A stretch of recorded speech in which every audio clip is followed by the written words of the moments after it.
नमस्कार दर्शक बंधु, आज मे 9 तारिख गुरुवार। आज सकाल गुरुत्वपूर्ण खबर उपर नजर पकाइबा। ता पूर्व जदि भिडियोटी नुआ कर देखुंती तेबे आम चैनल को एबे सब्सक्राइब करी पाखरे आसुवा बेल आइकन को क्लिक करंतु, जहाद्वारा आपण सर्वप्रथमे लेटेस्ट न्यूज जानि परिबे।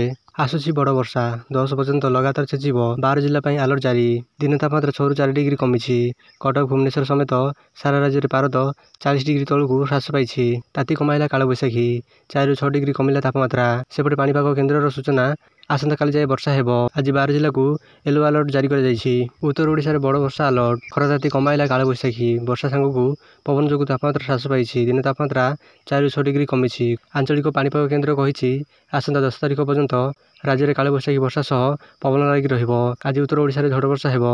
उत्तर ओडिशा समेत आभ्यंतरीण एवं उपकूल ओडिशार केतेक स्थान रे वर्षा नै आकलन करिछि पाणीपाग केन्द्र। सेपटे उत्तराखंड उपरे दाउ साजिछि प्रकृति।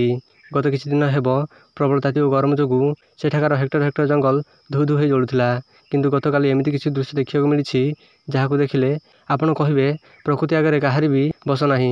उत्तराखंड बागेश्वर रे गतकाली प्रबल वर्षा परे चारिआडे जलमय। गत संध्यारे हठात घोटी आसीथिला कलाहांडिया मेघ आ माठिया मुहरे ढाली देला। तापरे एभଳି सुसु गर्जन करी माडी आसिला पानी। बंधबाड़ किछि मानिलानी। केवल बागेश्वर नुहे पड़ोशी अलमोड़ा जिले में समान अवस्था। प्रबल ताती आउट पाउट होता लोक जदिओ ए वर्षा किछिटा आश्वस्ति करिछि, किंतु एभଳି हठात खरादिनिया बन्या एक अजना आशंका सृष्टि करिछि।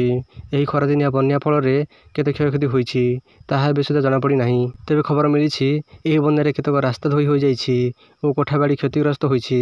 अनेक गछाघर मध्य संपूर्ण नष्ट हो जाइछि। एही भଳି लेटेस्ट न्यूज जानिया पई आम चैनल को एबे सब्सक्राइब करी पाखरे आसुवा बेल आइकन को क्लिक करंतु, जहाद्वारा आपण सर्वप्रथमे लेटेस्ट न्यूज जानि परिबे। वीडियो शेष पर्यंत देखिथिबारु धन्यवाद।